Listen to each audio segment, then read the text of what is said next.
சுமைகள் சிறுகதை. ஐயா! ஏற்கனவே 2 நாட்களாக காதில் விழுந்து கொண்டிருந்த குரல் கேட்டு திரும்பினார் இன்ஸ்பெக்டர் ஜெயராமன். ஐயா!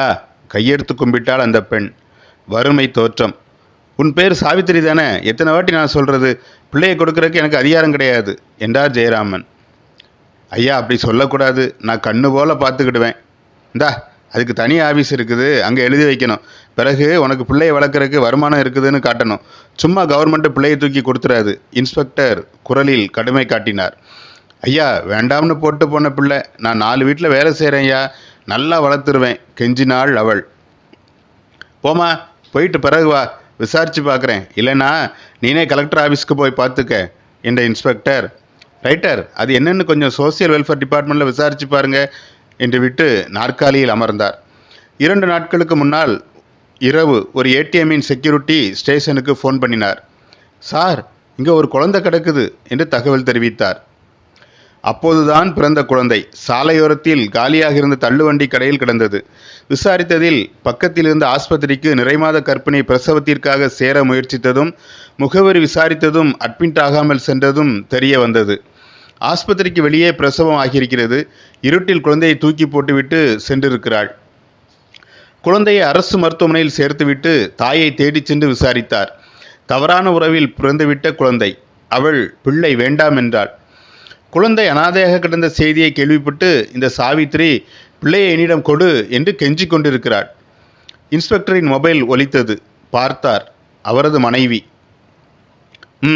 சொல்லு. ஹோம் விசாரிச்சிங்களா? பார்க்கலாம். நீங்கள் விளையாட்டாக நினைக்காதீங்க. வயசான வர்ற பிரச்சனை தான், நம்மளால் பார்க்க முடியாது. இந்த மாதிரி அல்சைமர், பார்க்கின்சன்ஸ் பிரச்சனை உள்ள எல்டர்லி பீப்புளை நல்லா கவனிக்கிற ஹோம் இருக்குதான். நம்மளால் அவங்களுக்கு வேண்டியதை செய்ய முடியாது. சொந்தக்காரங்கன்னு யாரும் உங்களை குற்றம் சொல்ல மாட்டாங்க. இவங்க உங்களை எடுத்து வளர்த்தவங்க தான். இவ்வளோ நாள் நீங்கள் பார்த்துக்கிட்டதே பெருசு தான். இனியும் நாம தான் ஹோமுக்கு காசு கொடுக்க போகிறோம். சரி வை, ஸ்டேஷனில் வேலை இருக்குது. ஃபோனை வைத்தார் இன்ஸ்பெக்டர் ஜெயராமன். முகம் இறுகி போயிருந்தது. ஜெயராமன் கல்லூரி படிக்கும்போது தான் தண்டபாணி வைதேகியும் தனக்கு வளர்ப்பு பெற்றோர் என்று தெரிய வந்தது. தண்டபாணி தம்பதியரும் ஜெயராமனின் பெற்றோரும் அருகருகே வசித்து வந்துள்ளனர். 2 வயது குழந்தையாயிருந்த ஜெயராமனை வீட்டில் தாத்தா பாட்டியிடம் விட்டுவிட்டு ஒரு திருமண வீட்டுக்கு பைக்கில் சென்றபோது நடந்த விபத்தில் 2 பேரும் உயிரிழந்துள்ளனர். தண்டபாணி வைதேகி தம்பதியருக்கு குழந்தை இல்லாததால் ஜெயராமனை தாங்களே வளர்க்க ஆரம்பித்துள்ளனர். ஜெயராமனுக்கு கௌரவமான இடத்தில் பெண்ணும் எடுத்தனர். இப்போது தண்டபாணிக்கு கை கால்கள் நடுங்க ஆரம்பித்திருக்கிறது. அவசரத்துக்கு கடைக்கு கூட செல்ல முடிவதில்லை. அவர்கள் இருவரையும் எப்படியாவது ஹோமுக்கு அனுப்பிவிடுவதில் ஜெயராமனின் மனைவி காமாட்சி உறுதியாக இருக்கிறாள். இன்ஸ்பெக்டர் யோசனையில் மூழ்கியிருந்தபோது சார் என்ற குரல் கேட்டு இயல்புக்கு திரும்பினார். தண்டபாணியை ஒத்த வயதில் ஒரு பெரியவர் நின்றிருந்தார். சொல்லுங்க என்றார் ஜெயராமன். வா வா.